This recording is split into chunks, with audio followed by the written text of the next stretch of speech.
We often find ourselves in apparent dilemmas where we perceive ourselves to be a victim of the system with essentially no way out. I'd like to spend a few minutes and talk about a perspective that I call victims of the system or systems of the victim, and provide a sense of that there's often a way out. It's just typically not evident at the beginning.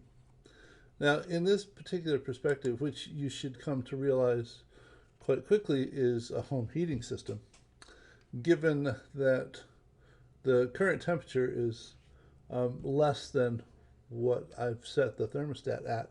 That gap causes the furnace to run and raise the current temperature until it gets up to the thermostat level, and then the furnace doesn't run anymore. So this is a balancing loop. In addition to this, there's a concept that I think about called desired comfort.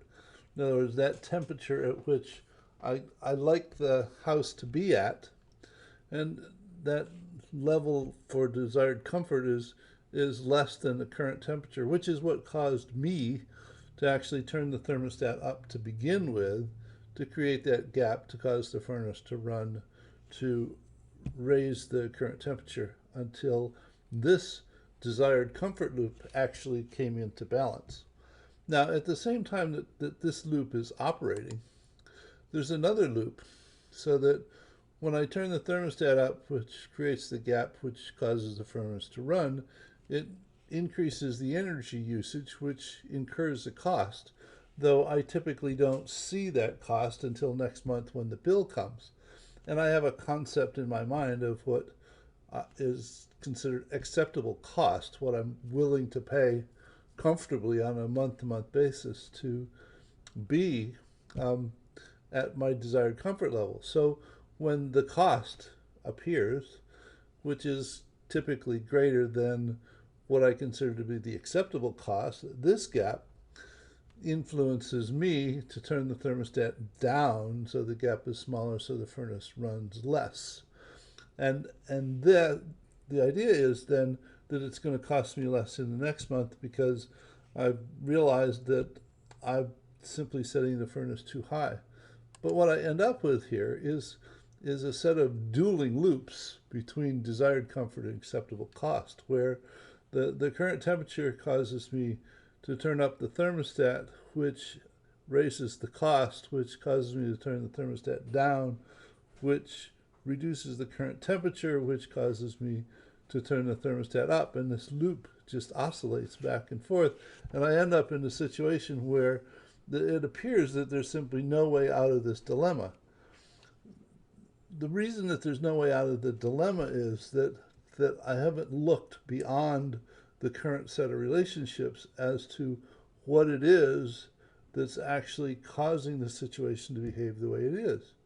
In this particular case, there's another loop operating here, and it has to do with the energy leakage from the house itself. So that leakage causes the current temperature to decline because the outside temperature is less than the house temperature, so that no matter how much I heat the house, it's going to leak energy and the temperature is going to decrease. So that the real escape from this dilemma is to go ahead and work on the leakage, to go ahead and add insulation to the ceiling and to the walls, and make sure that my windows are caulked, and the doors aren't cracked and leaking windows, and the kids aren't leaving the windows open, and various and sundry things, so that the what appears to be a dilemma is only a dilemma of context, because the broader, larger context that's actually responsible for the situation being what it is isn't being considered.